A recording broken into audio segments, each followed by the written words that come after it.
Hello, my fellow webheads. It's your friendly neighborhood Jerry Rasco, and we are here to talk about The Amazing Spider-Man. Specifically, today we are going to be talking about Amazing Spider-Man 75. So, I got my Spider-Man gear on. I'm ready. This is a super fun issue. It's a little weird. We'll get to that, but the artwork, the action is phenomenal, and I'm very excited to share it with you. Also, it is sort of an unheralded milestone. And what I mean by that is, today we don't see a lot of comic series that make it to 75 issues. And when it does, there's usually a big celebration, right? We usually get like your 25, 50, 100, those sort of milestone numbers. And here it was just another issue. This wasn't a double size. There wasn't anything announcing that it was something special because it was just sort of expected. Comics will keep going until they don't keep going anymore. So kind of interesting, but we know today as we look back, 75 issues is a really big deal. And so, really exciting that we've gotten to that point. Now, of course, I want to thank everybody who has been supporting the channel. We're making leaps and bounds towards our goal of 1,000 subscribers. So thank you all so much. That's all thanks to everybody out there. And of course, everybody who has not only hit the subscribe button, but has shared it to somebody who has also been become a subscriber. So thank you all for doing that. It means the world to me. If you are not a subscriber, let me show you why you might want to do that. When we hit the 1,000 subscriber mark, I am going to be giving away free one-of-a-kind original artwork. Each piece celebrates one of the series that we have here on the channel, or a series that's coming soon. So let me show you the artwork that you could win for free, 100%, no cost to you, just by clicking that subscribe button. So of course we start out with Spider-Man, the series that started it all off for us. Then we have the X-Men. We have the Incredible Hulk. We have the Avengers, the newest series on the channel right now. And then we have the two upcoming series, Captain America in his solo run, and the Fantastic Four. So when we reach 1,000 subscribers, I will be picking 6 random subscribers at that time, and they will each win one piece of this artwork that we have here. So click that subscribe button, especially if you want to win something for free. Join us here on the channel and become part of the community that we're building. So thank you all so much for doing that. That all out of the way, let's get over to this comic and let's check it out. So here we have the cover to The Amazing Spider-Man number 75. It is interesting. I will admit, in hindsight, knowing the plot of the story, I would say it's a little over dramatic, but it does create a sense of mystery of someone's going to die. Spidey seems to be very affected, upset by what's happened. And so, it leads us to very quickly wanting to dig in and see who is it? Who's going to die? How is it affecting Spidey? Was it by his hand? Like what is going to happen here? In terms of the artwork, great, large, central, bright figure with everything else kind of dulled out in terms of the color, with the exception of the reflection. And I do really like this subtle difference in color between the red and blue of the Spidey in person versus the red and blue in the reflection. So it's a little bit lighter in that reflection. I think that's a really, really nice touch. Personally, I think we'll see in the interior, the blue on Spidey's costume on the interiors tends to lean towards this lighter blue of the reflection. And to be honest with you, I like the darker blue. I think that becomes certainly more prevalent later in time. Certainly in the 90s and beyond, I think Spidey's costume is a little bit more of that darker blue. But anyway, that's neither here nor there. But I love the subtle difference in the coloring between the two. The other thing I want to point out, because it is a little lost here, and some of that is the scan and sort of the age of the comic, but there is a great detail if you look in here as we zoom in on these curtains behind Spidey. There's like this weird tropical floral sort of print on them. Now, some of it's covered with sort of cross hatching and, of course, the much, much darker color.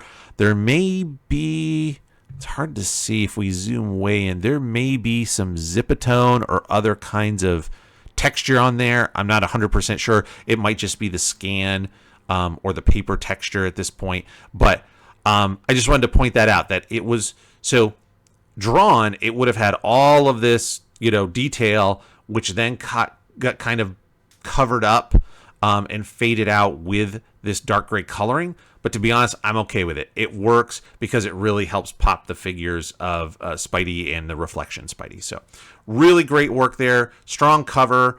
Not the action kind of cover that we're used to, but still a very strong cover. As we always say at this stage of the game, this is a scanned PDF copy. So just kind of mention that briefly. I love this format. We get all of the original look and feel of the comics, obviously without having to pay the thousands of dollars that it would take to get some of these Silver Age key issues in our hands. So it allows us to zoom in, go back and forth, but it's not a reprint, which is important. When you get reprints, if you're looking for that original reading experience, sometimes they will add pages because the advertisements change. They won't reprint the original ads, and so they've got to fill gaps and stuff like that, or page turns don't work. So I love this original format. It is as close to having our hands on issue number 75 as we can get. Let's talk about the creative team. We still have Stan Lee, John Romita as penciler, Jim Mooney as the inker. So we've got the Team Supreme is still here, working hard, and really gelling well in this issue. The issue is from 1969, so just to give you a time frame of what we're looking at here. And then quick story recap. So we're coming to the tail end of this mystery tablet, ancient hieroglyphic tablet. So we've discovered with the cliffhanger at the end of last issue that the tablet contained a biochemical formula for essentially a fountain of youth formula. And the ancient old mob boss Silvermane takes the formula so that he can regain his youth and vigor and continue to lead the organized crime families in New York City. And it works. And that's where we're left. So they have Dr. Kirk Connors is the one who figured out the formula. Under duress, his family has been kidnapped and held hostage. So Spidey is desperately searching to save the whole family. So that's where we are at. And he is searching the city without really much direction at this point. He doesn't know where to find them. He just needs a lead. And I do like this. So this technically is not a splash page. A splash page is when you would have, it's also called a full page spread or a full page splash. But basically it would be one image throughout the whole page. That's usually what you consider a splash page. Here, it's broken into 4 panels, but I like these 4 panels. We are jumping right into the story, and it's also creating this hectic pace that really does, for the most part, flow through this issue. I found as I was reading and then rereading and taking my notes, I feel like the issue moves pretty fast, and that has to do with the pacing and the action of this. Because there really is a ticking time bomb. We know that Dr. Connors is also the Lizard, and we've seen him fighting to keep from changing into the Lizard due to the stress that he's facing. And of course, Spidey knows this as well. So there is this sort of clock that's ticking.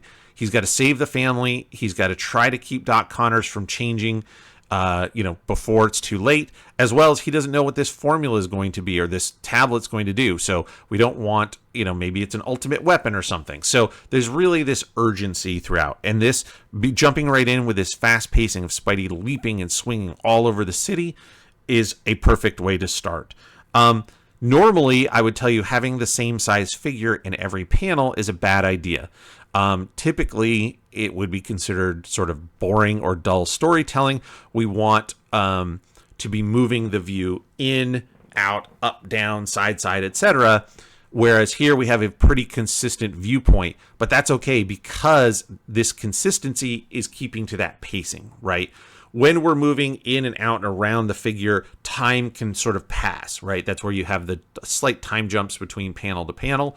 Here, there's almost no time jumps, right? We are just moving quickly, and every time we see Spidey, he's in sort of, we're looking down from above as he's going through the city. The figure is the same size. This is just great, quick pacing, and that's a really good job there. It's almost, I mentioned in my notes, it's almost like a montage. So if you ever watch a video of somebody who's doing something, whether it's, a DIY project or trying to show you a long process, they'll often do it in a montage format, right? So it's sort of sped up, or just sort of, you get the high points as you're going to compress that time. Something that is 2 hours, you can compress into 2 minutes with a montage. That's what we have here. So it's a great way to start. More great poses. This is a really nice swinging pose of Spidey's. He's going through and then grabbing onto the wall here. So the figure work is excellent. Obviously, John Romita is at maybe not the height of his powers, but pretty close here. Jim Mooney's inking is excellent. They're doing a great job with cast shadows where Spidey's body is, blocking some of the light. And so you're seeing these shadows under his legs, under his chest, head, stuff like that. So the shading is excellent. Spidey is always in sort of poses that you wouldn't see other heroes in. And I really appreciate that. I think, to jump ahead here, my shirt is a Todd McFarlane image of Spidey in his black symbiote costume. Todd McFarlane was really known for putting Spidey into these weird, crazy poses that a normal human couldn't be in. Well, we're kind of heading there. Like, yes, he might have taken this, what we're seeing here, to the next level, but certainly we're seeing some of that. Spidey's not walking around like Daredevil, or he's not moving around, like even like Captain America. I'm trying to think of other, similar size, shape type of characters. Spidey moves, in a way that nobody else does, and that sort of starts here. And yes, other artists take it to an extreme, but it's not like it was invented in the late 80s. We have our start here. So great stuff. I really like the shadow through the blinds. So he's looking for, he just needs some guys to lean on a little bit, to interrogate. And as he's crawling around looking for somebody, he finds these dudes and he's like, haha, I can, see if they know anything. So it's a nice hint of the shadow there. And as they peek out the window, Spidey grabs him. Now, I do have a point to make, and it could have been dealt with off panel, but this is one of those things where if it's not mentioned in dialogue or narration or shown in the art, it didn't happen. And in this case, the guy leans out the window with a gun. Spidey grabs him. He drops the gun. He says they're 20 stories high. So a loaded pistol has just dropped 20 stories onto the ground. Something that heavy from that height could kill somebody. B, it's a loaded pistol dropping onto the street, and Spidey's like, all right. He webs the guys up, and he's like, catch you later. I'd love to assume that he looked down, webbed up that gun so nobody would have grabbed it. Some kid walking by wouldn't have picked it up. But, yeah, he's obviously got other things on his mind, so maybe that's a little bit of an oversight on Spidey's part. So there we go. As he is, doing his classic, how is Spidey going to leverage somebody, hang him out over a building while he's stuck to the wall, and they're going to talk pretty quick. The one thing I did say is, so over here on the left, we have these large vertical panels, which is great. Vertical panels are really important for showing, emphasizing height, right? Because you can sort of get a better viewpoint of like the city below and stuff like that. These shorter, smaller panels don't work as well for me. So as he's trying to threaten them or, bluff them, if you will, we know he's not going to drop them for real.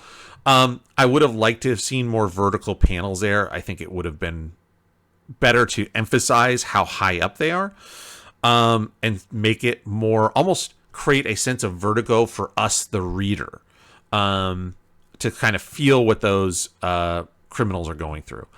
But it's okay. Oh, another point here, which I forgot to mention on page 1, Spidey is breaking through the panel here, through the border. So he's in panel 1, panel 2, he breaks through.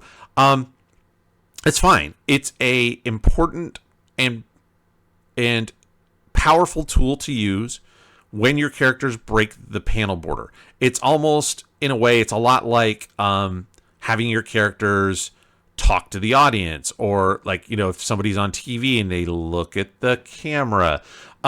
It's acknowledging that there are borders and panels and that this is a two-dimensional space and that he's breaking it. But it also does add elements of speed. It's almost essentially a cheap version of, I said this before, of 3D, of having that figure pop out of the page towards us. And so it's actually used twice here in the first couple pages. So there we go. As Spidey's swinging away, he's breaking the panel again as he's swinging down towards us. Personally, if you're going to break that panel in that direction towards the bottom, I think it reads better to then move to the bottom page, because that's pulling the reader's eye down through. I think I would have foregone this panel with this little bit of dialogue. I would have added it maybe down here in this corner. Or actually, what would happen, this whole panel 3, would have just gone all the way across the page. So you could have made it bigger. There's a lot of stuff that would have changed, but you would have had plenty of room for that dialogue, and that panel break would have pulled us down to the bottom panel. Fourth panel is awesome, by the way, as well. Yes, I just mentioned, like, the vertical nature emphasizes the height. The horizontal nature of a panel can emphasize movement. And so as Spidey is moving fast through the city, he's not going up and down. He's heading directionally horizontal. And we also have a nice Dutch angle taking us to the page turn. So that Dutch angle, we talk about it all the time. Normally your camera looks like this, like me, and then you take it and you go, and you turn it just a little bit at that angle. And that is called a Dutch angle. It, again, emphasizes and adds speed and movement of Spidey as he's moving from left to right across the page, and takes us right down to that corner where we want to flip that page to the next scene. And that's exactly what we've got here.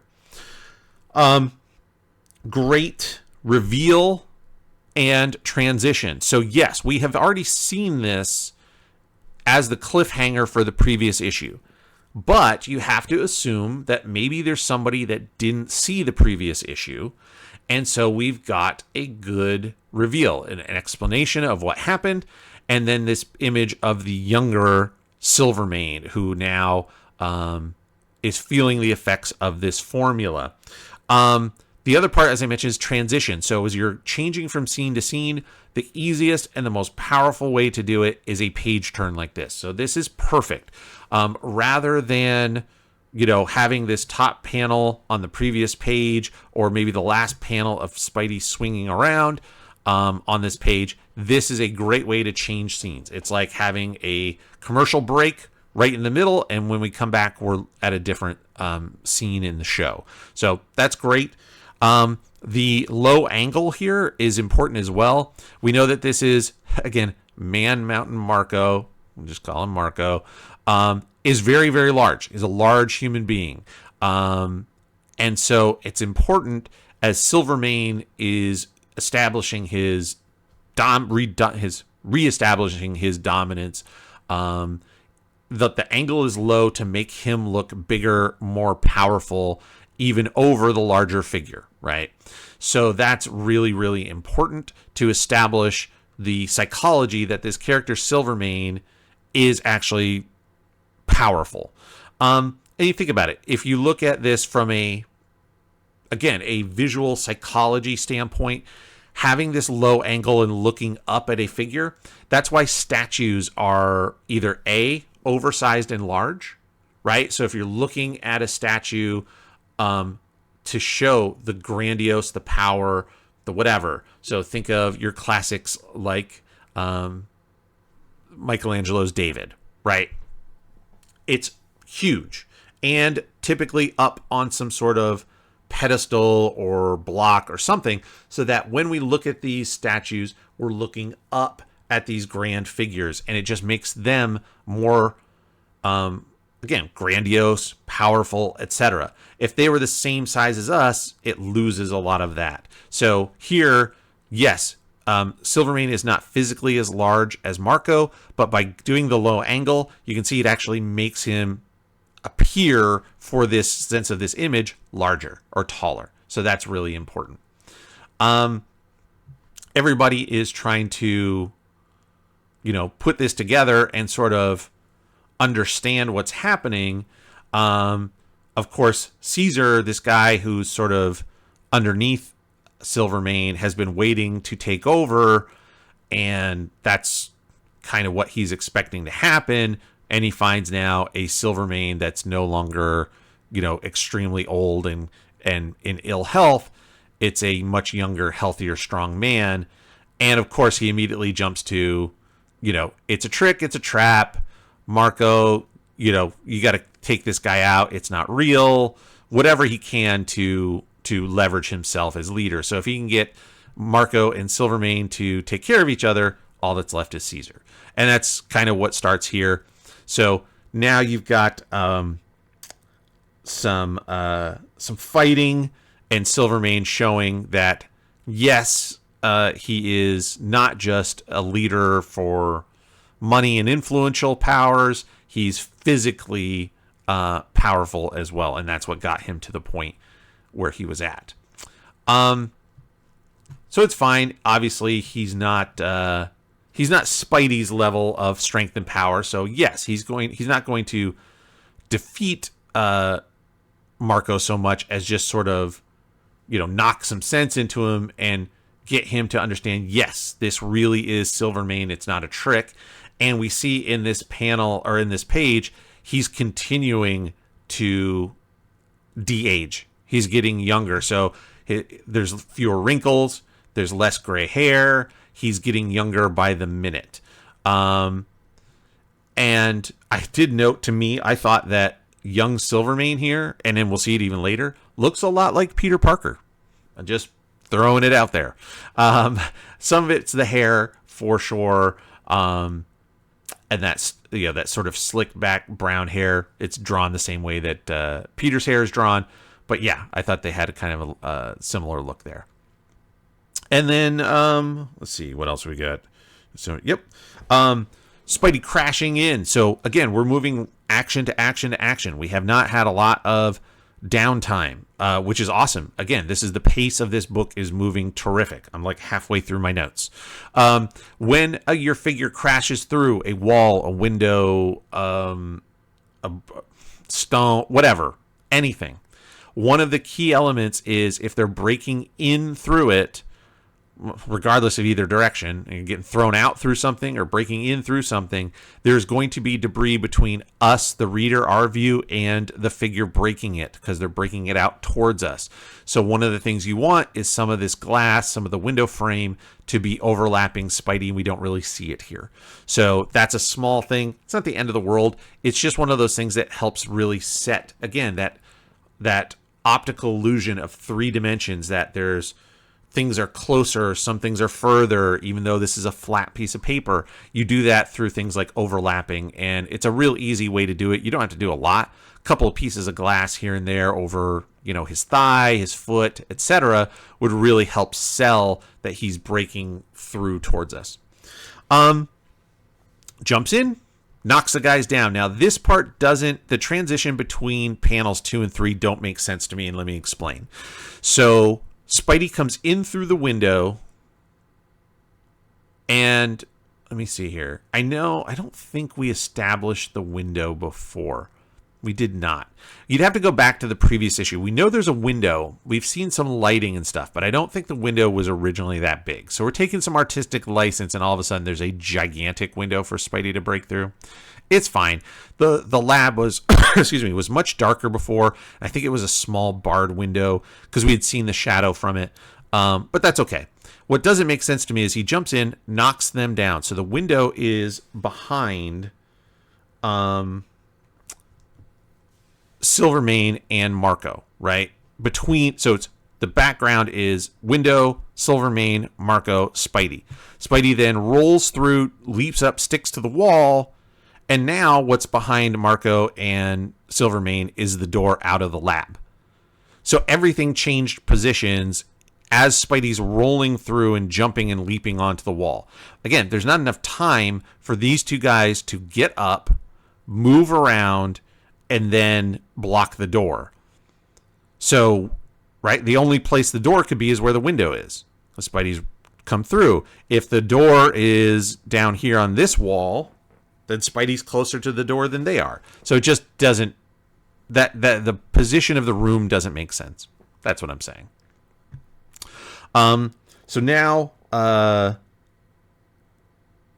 Spidey is going to deal with Marco, and he does so quickly, and I like this. So we have established he's dealt with him a couple of times, and one time Marco got kind of the best of him, right? When he stole the tablet. Now, this is a common occurrence with Spidey in terms of writing the character. I've talked about this a lot. I'm a gigantic Spider-Man fan, to the nerdy point of diving into things like the Marvel Handbook to go, how tall is he? How much does he weigh? How much can he press? Exactly how does he stick to walls? What is the power? I love that kind of stuff. And this kind of goes along with it. What I mean is Spidey canonically is a character who is dealing with a lot of human adversaries. Marco may be very strong, but he's still a human being. The Kingpin is very strong, but he's a human being.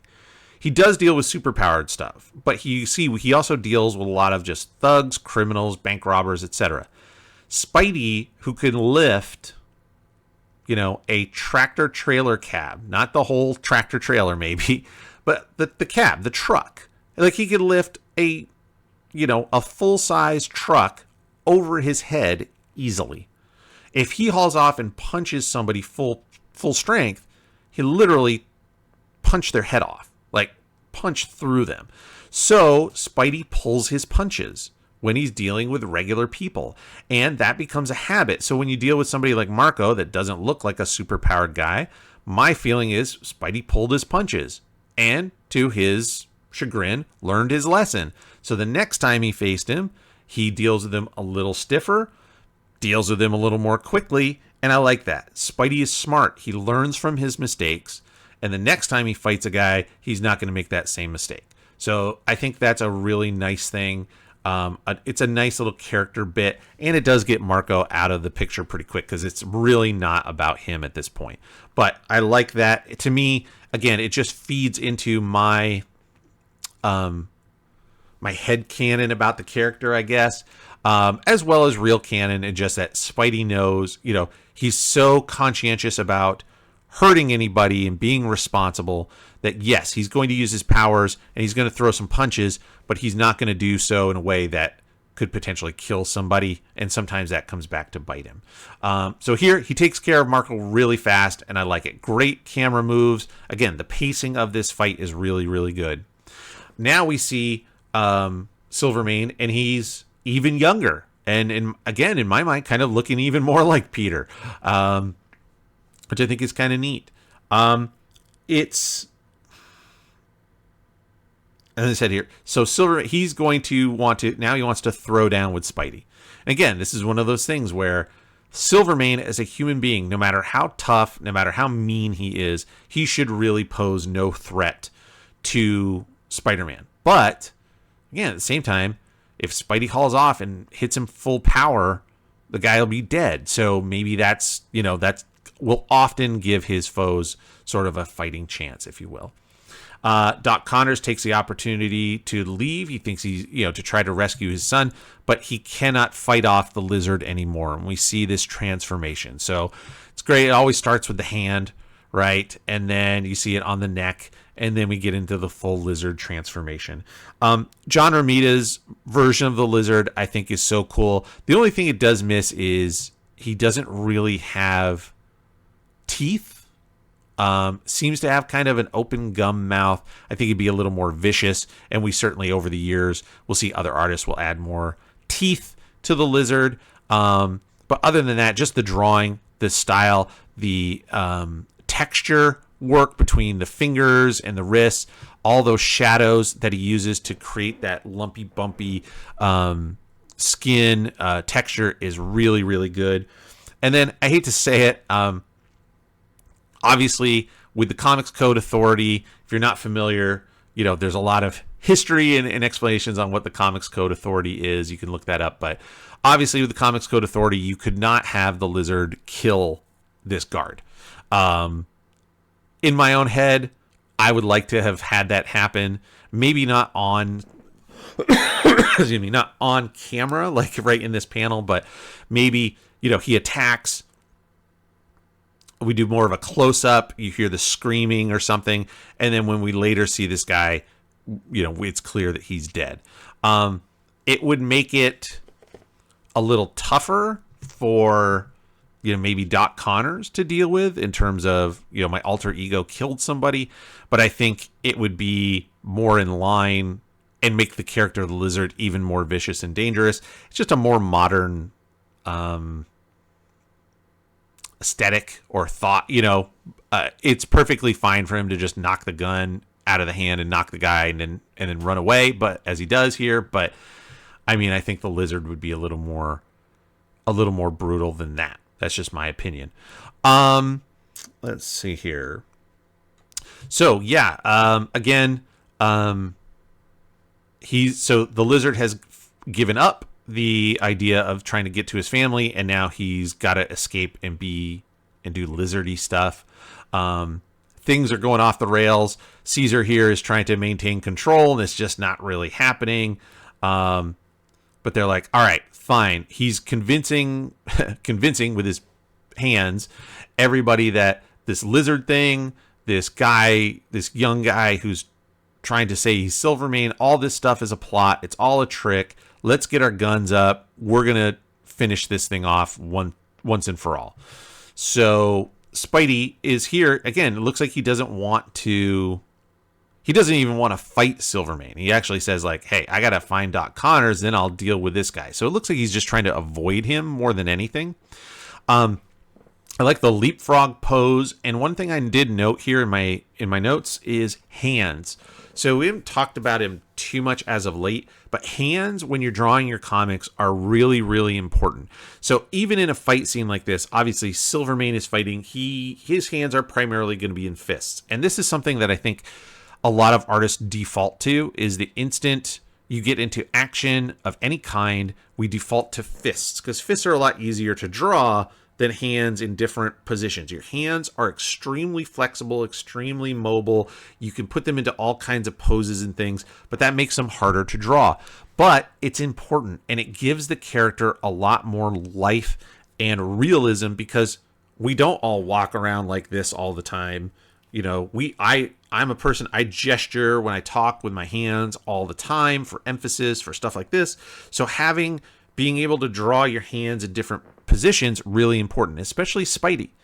Again, Spidey's not looking to haul off, fist up and punch somebody as hard as he can. So the hands throughout this issue are really good. And we really see it here. This is a great example on both of these two pages. So really nice stuff there. So hands, practice your hands, draw your hands, all kinds of positions. You got two of them. So if you're drawing with one, look at the other. You can even, if you're right-handed and all you draw is left hands, take pictures with your phone, flip them, and now you got right hands. And you can, so practice those hands.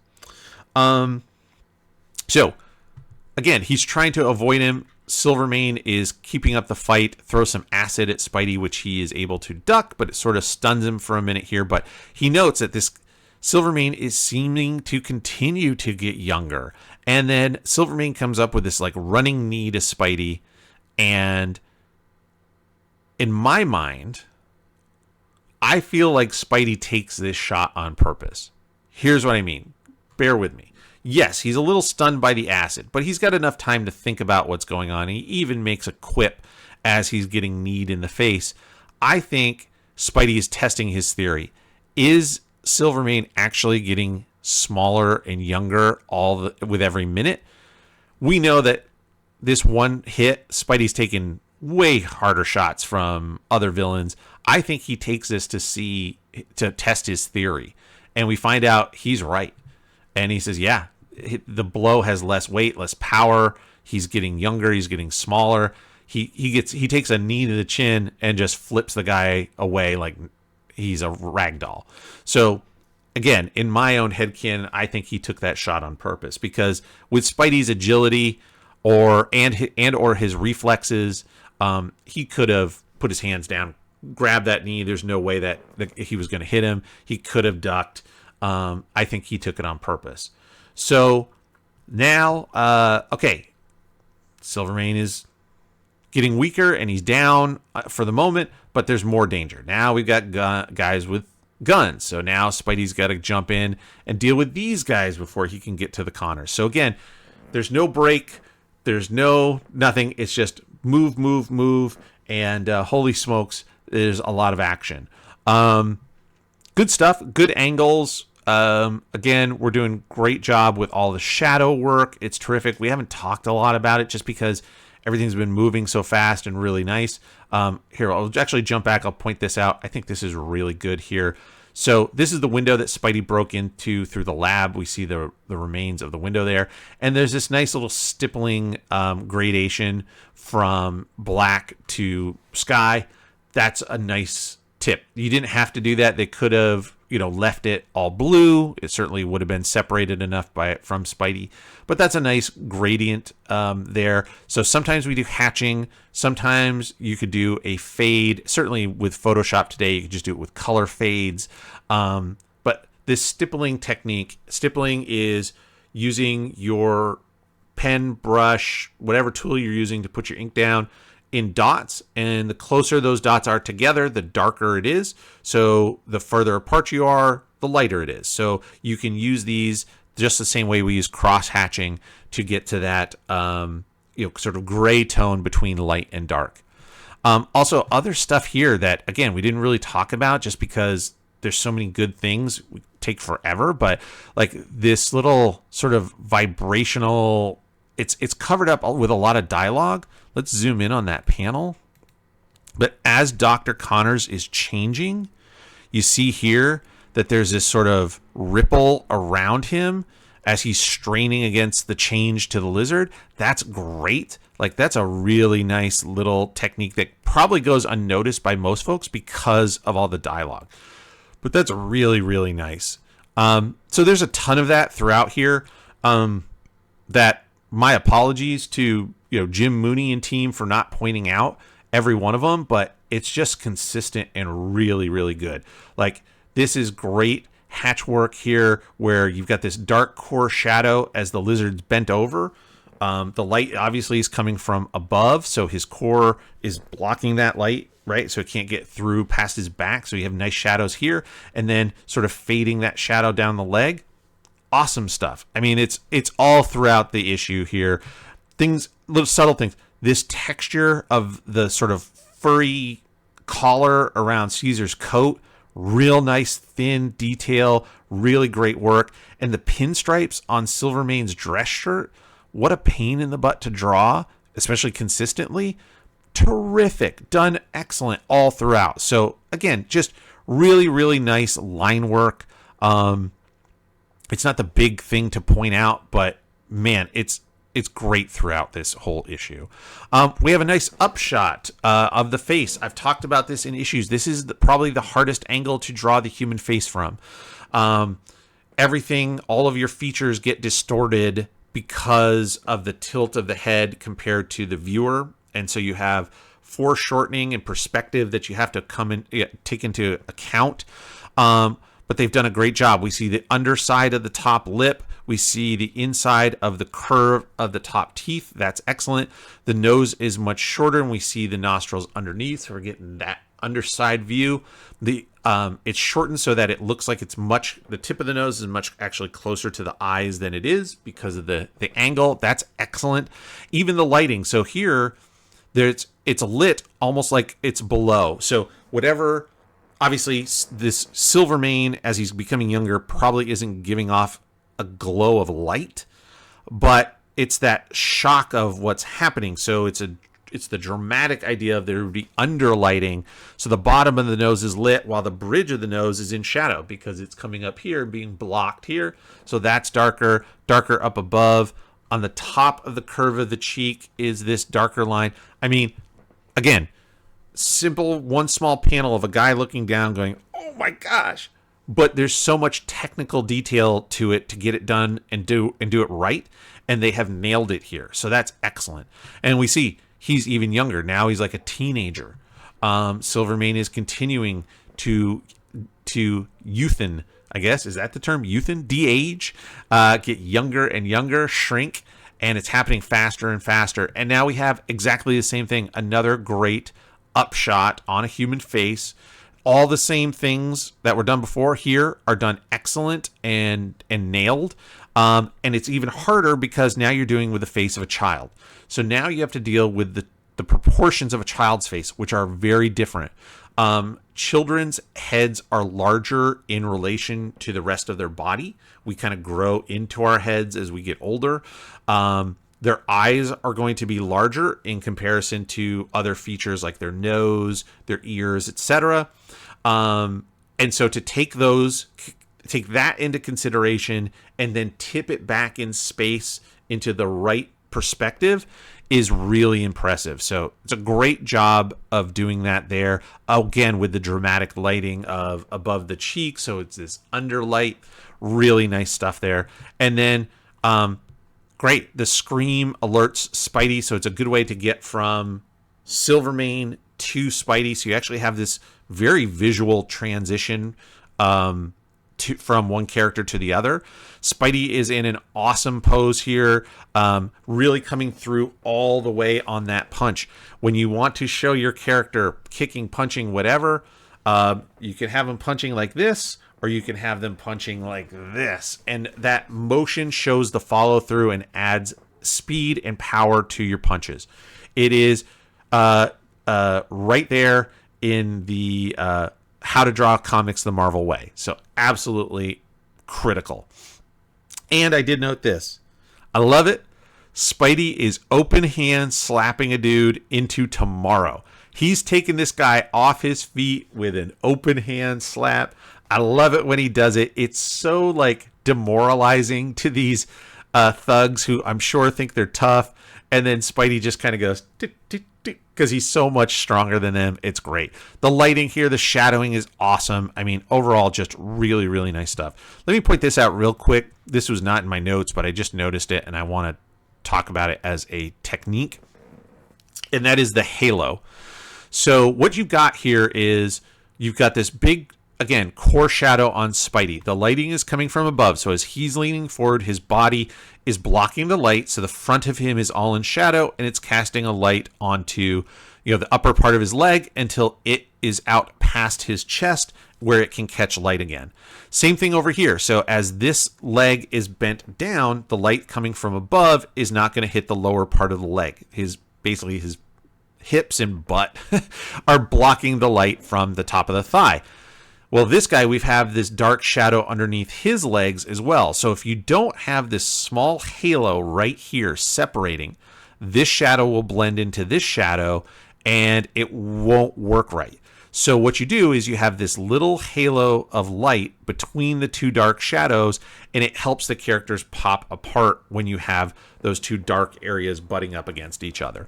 It's a great technique. I like using it myself when it fits. Because I think, again, it's a really nice technique to help separate two dark areas that are up against each other. Silvermane runs out. Spidey, again, punching and slapping some guys around. I love it. Knocking everybody out all in one little, in one fell swoop, which is terrific. And then, of course, again, running on the walls. What can Spidey do that nobody else can do? Running on the walls is great. I love it anytime he does that. Again, in my own headcanon, why would Spidey do it? One, it's just his instinct. His spider powers, the spider DNA that gives him powers. Would a spider be crawling on the wall or on the floor where there's people, danger, step on, etc.? Or is it safer to crawl up on the wall? It's safer to crawl up on the wall. And so that's what Spidey's going to do as well. And it's as natural to him as walking on the floor. So he doesn't even think about it. Nice close up here as he's heading in. That's really nice. The shadow reveal as he opens the door to find these littered clothes on the floor. This whole sequence is awesome. The way the body turns. So he's got a guy, by the lapel there, but he still is turning as he watches this young kid, run out of the room, realizing that it's Silvermane. I mean, the whole thing is just excellent. And then, basically Silvermane disappears. He de-ages to the point where he no longer exists. So, yes, this was a biochemical formula, and it doesn't make sense that you could disappear. We know that there are laws of physics. Things can only change state. That you can't create or destroy matter from nothing. So you can't just disappear into nothingness. He would have had to turn into something, gas, something. So maybe there's more than just biochemical. Maybe there's a little magic in there. We know, obviously, the Marvel Universe, we have characters like Thor. We have characters like Doctor Strange. So we know that magic is real. So maybe it's a kind of a combination of science and magic. Again, great pacing as Spidey is feeling these emotions of, this person just basically disappeared into nothingness in front of him. Like, that's crazy. And he's kind of experiencing that. Personally, I think I would have tried to go with a more horrified, like if you watch somebody turn from child, I guess, to infant to nothingness in front of your eyes, would you be sad or would you be horrified? The problem, of course, is that Spidey with a faceless mask, it's very hard to show those emotions. So how do you do it here? You use your hand, you put your hand over your eyes. Oh my gosh, I can't believe that just happened. Versus a horrified, which would be more like, but so much of that depends on your eyes, your eyebrows, stuff like that. A lot harder to depict. So I understand why we went here. For me, I think I would have tried to maybe see if I could do more of a horrified versus sad. But again, it fits the cover as well. So, and Spidey values life. And so, seeing this happen certainly was not what he wanted to see. So he's like, wow, that's craziness. Finds the Connors and breaks them out. And of course, they all are sort of coming to the conclusion that Dr. Kirk Connors isn't here anymore. And the only reason he wouldn't be here to save his family is because he probably has turned into the Lizard. But at least they know Spidey will help. And we cut back to the Lizard, and he's kind of trying to hide from himself. Essentially, he's still struggling internally with himself as Kirk Connors, and sort of barricading himself away so that he won't hurt his wife and son.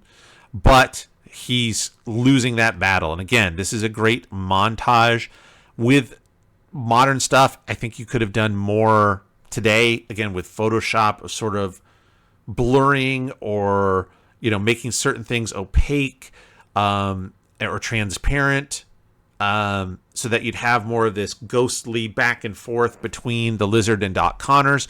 But overall, I think it really works, especially for, the technology of the time.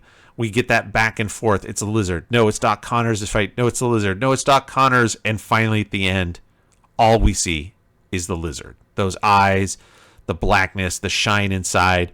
All we have is the Lizard. So great ending there. Really nice stuff. Great way to end the book. We know what's going to happen next. We're going to get a Spidey Lizard confrontation. And I love it. So there we go. That's the end of the story. Man, this was an awesome, fast-paced battle to the end. Let's cut over to the desk and let's wrap it all up. So there's Amazing Spider-Man number 75, and I hope you enjoyed it as much as I did. I loved it. There's tons of action, constant pacing, high stakes, pressure. It really moved quickly for me. I thought it was really, really great.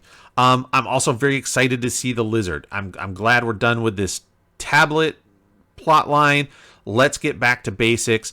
And for me personally, I think the Lizard is a little bit of an underrated villain in terms of the threat that he really poses to Spidey. Of course, Peter is always worried about Doc Connors. He looks to him as sort of a mentor and obviously a friend. And so he doesn't want to hurt Dr. Connors through the Lizard.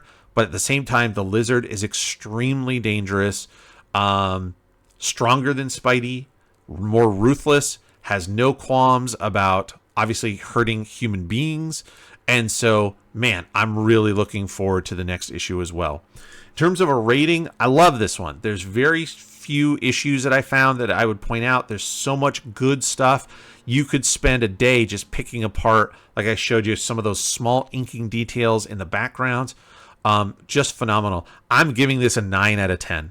I love this issue. I understand it's not a key issue. This idea of it's a little silly with Silvermane turning into a baby and then turning into nothingness. But I'm willing to put that aside for all of the great art, all the great action, amazing poses. If you want to learn, if you want to break down how to draw Spidey, this is a terrific issue to look at. So my rating, 9 out of 10. Let me know what you think, though. Drop in the comments. How would you rate this? How did you feel about the whole tablet plot line? And how do you feel about moving towards the Lizard? Are you excited? Are you not a fan of the Lizard? Let me know your thoughts in the comments. I love it. I look for all of them. So please drop those comments. Let me know your thoughts. And of course, join me here same time next week, and we'll be talking about even more Amazing Spider-Man. Thanks.